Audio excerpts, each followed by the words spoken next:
This is the Big O Show. This is the Big O Show. All right, there we go. Time to have some fun and talk some Canes. Although, really, talking Canes isn't necessarily as fun, but you know they are 6-2 at least at the moment. How you feeling, Manny? You feeling good? Feeling good, man. How about yourself? I can't complain. Bitcoin is way up. So is Polygon and Cosmos and Star Atlas and all kinds of stuff. So life is good right now in the crypto world. So I am feeling good. Feeling good about the Dolphins this week. Should I feel good about NC State and Miami favored by 4.5 on the road? Well, I think you should probably be a little nervous, just because I think this is a team that has been dealing with some injuries. I think the last couple of weeks you've seen some of the physical toll on the starting quarterback. He hasn't played well, and he's been banged up while he's been not playing well.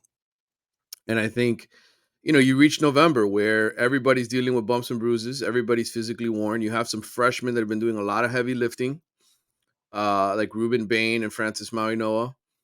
And this is a marathon. College football is a marathon, and you think about these guys' bodies. They're 18, 19 years old. Some of these freshmen, how is it going to hold up, right, through an entire college football season? I know some of these guys are studs, but my question always becomes, when you get to November, the temperatures start to dip a little bit.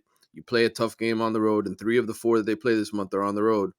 Funny things happen. So I'm cautiously optimistic Miami can beat NC State this week on the road in a night game. But I'm not sitting here pounding my chest saying there's no doubt that they're beating the Wolfpack this week. Yeah, no, listen, you could argue that Miami may have still the better talent right now, right?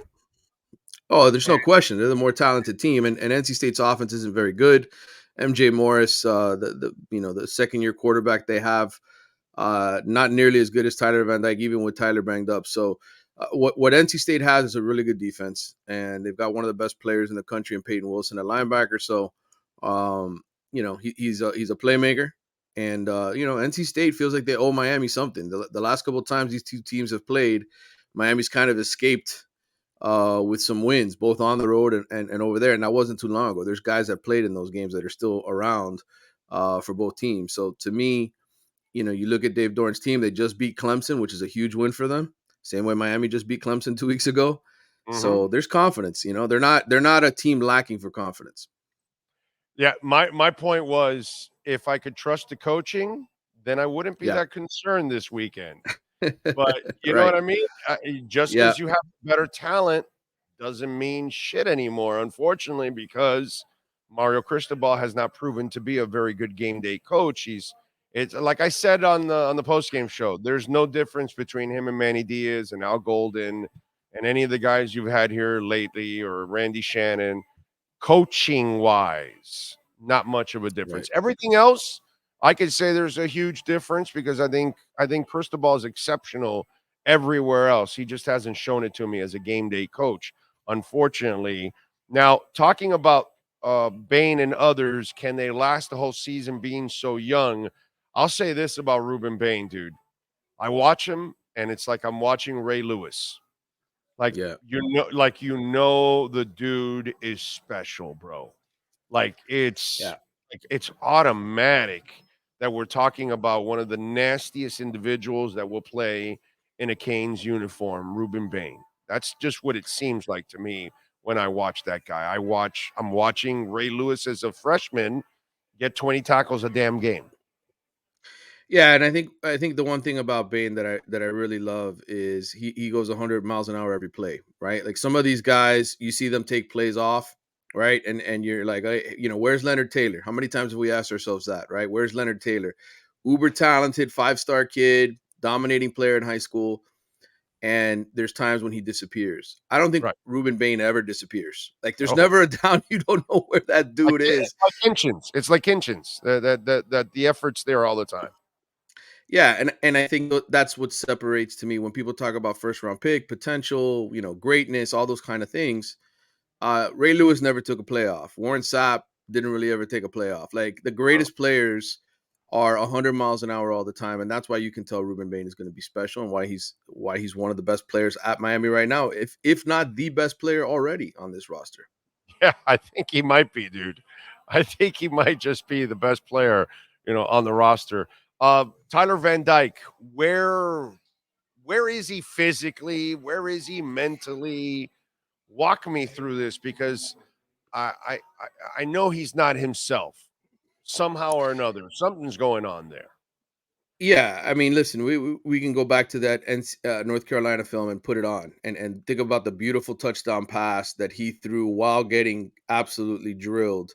The ball that he threw to Jacoby George, and you say to yourself, "Man, was that the moment the entire season changed for Tyler Van Dyke?" Because let's face it, when you get hit that hard in the ribs and you land hard on your back, that is a bone rattling blow. Yeah. And Tyler, people can sit here and criticize his decision making. Yes, there's times he stares down receivers. Yes, there's times he locks onto Xavier Strepo. Yes, there are times he doesn't do a very good job reading coverage. I agree with all of those sentiments. Okay, he's not perfect. I've never sat here and said he's a Heisman Trophy winner. Okay, or he's a first round pick. I don't think he's those things, but he's a solid top 5 quarterback in the ACC.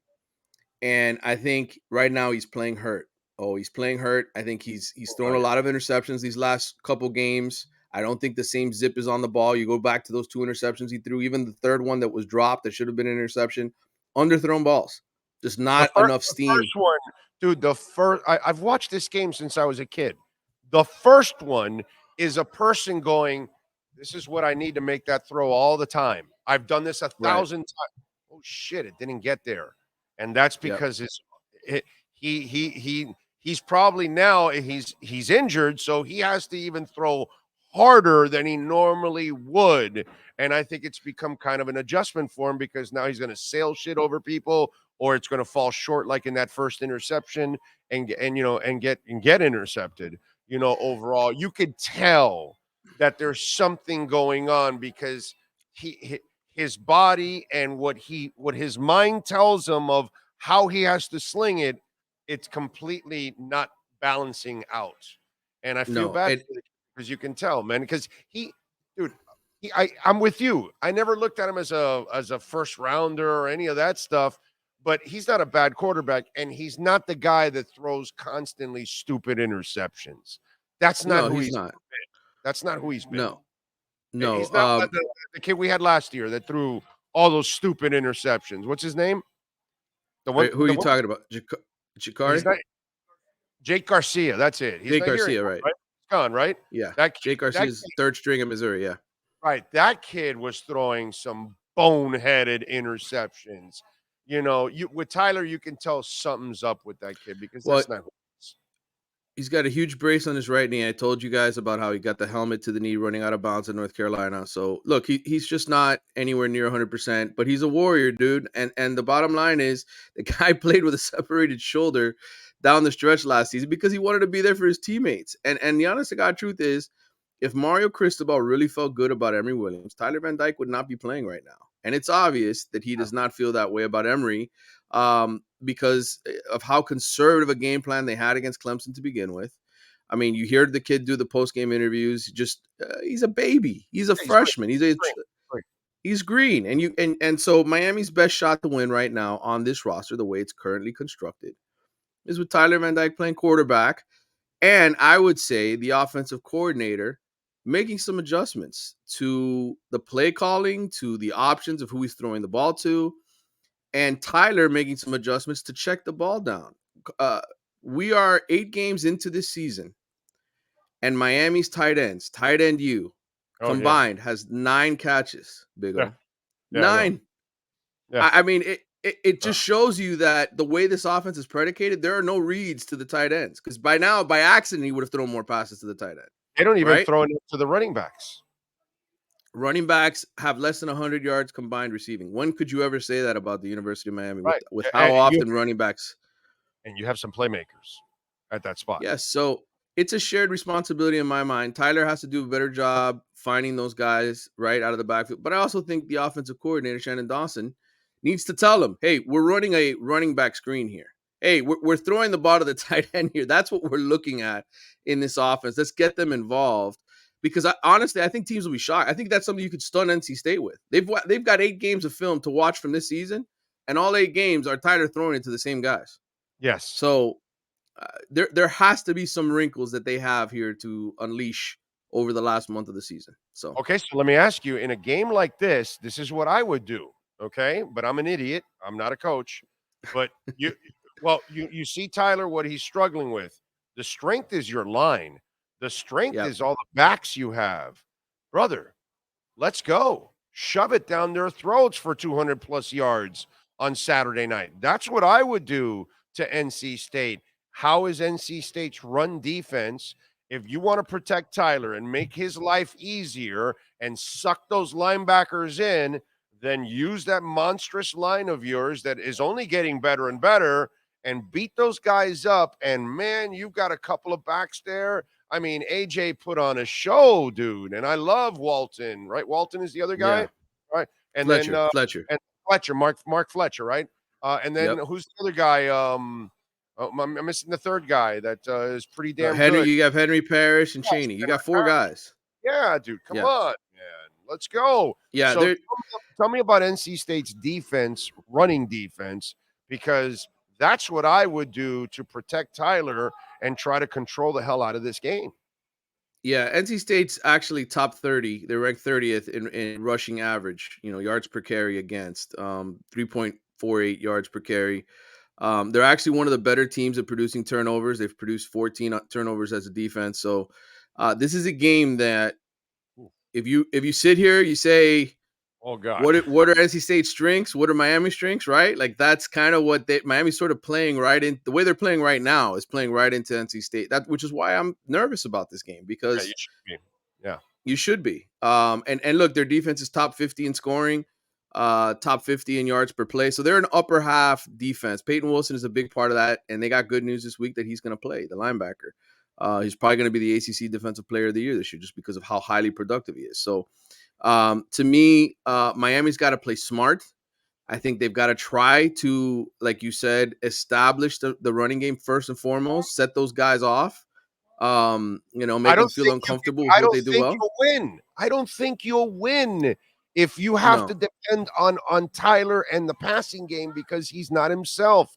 And if you don't run the ball and control the line of scrimmage, I think you lose this game.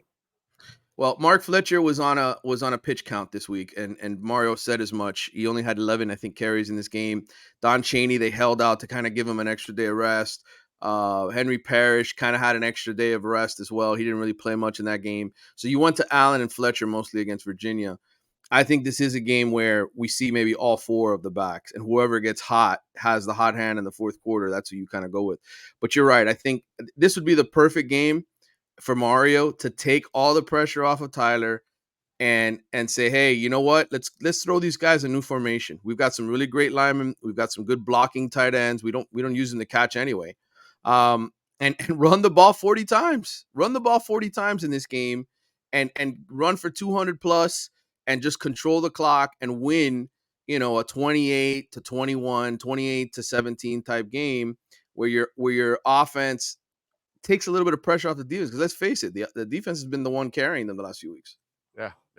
I'm a Fletcher guy. I think he's an NFL back. Oh, he's without question. He's without question an NFL back. God, Yeah. he is good. I think he is phenomenal, dude.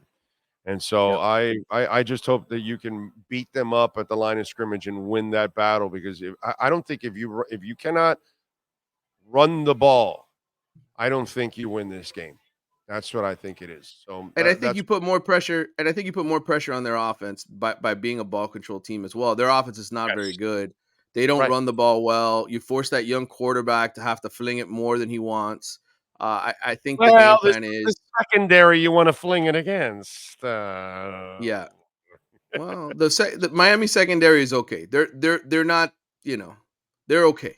I think the strength of Miami is their run defense and their pass rush and what they do up front on the offensive line. It's incredible how much Cristobal's changed it, right? Just in the 2 years he's been here. He can recruit, bro.